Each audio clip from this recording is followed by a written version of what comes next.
Humanitarian aid trucks have begun entering Gaza from Israel for another border crossing. Jayne Codnita reports. Humanitarian aid trucks started entering the Gaza Strip from Israel through the Kerem Shalom border crossing on Sunday. Various trucks loaded with food and medicine for Palestinian civilians were seen waiting at the crossing. To recall, on Friday, the government of Israel approved the temporary delivery of aid to Gaza through the Kerem Shalom. Since then, 79 trucks of aid convoys have reportedly crossed the border.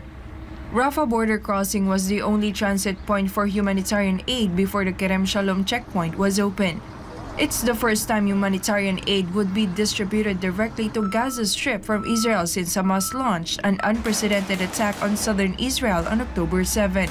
The war resulted in the deaths of thousands on both sides. Israeli officials reported that around 1,200 people were killed on October 7, mostly civilians. Hamas also kidnapped over 200 people, according to Israeli officials. Israel declared war on the group and a complete siege of Gaza with a large-scale campaign of airstrikes. A ground incursion began at the end of the third week, with Israeli leaders vowing to wipe out Hamas.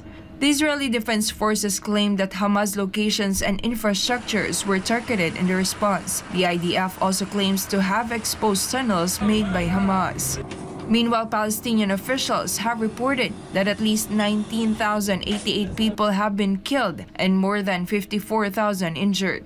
United Nations experts warn against collective punishment for the people of Gaza before predicting a humanitarian crisis, and then claimed that hell is settling in for the region. According to UN Office for the Coordination of Humanitarian Affairs, there are currently 1.5 million internally displaced people in Gaza. Of this number, 725,000 are sheltering in 149 UNRWA facilities, 122,000 in hospitals, churches, and public buildings, 131,134 in 94 non-UNRWA schools, while the remainder are with host families. Reporting, this has been Jayne Codnita, SMNI News.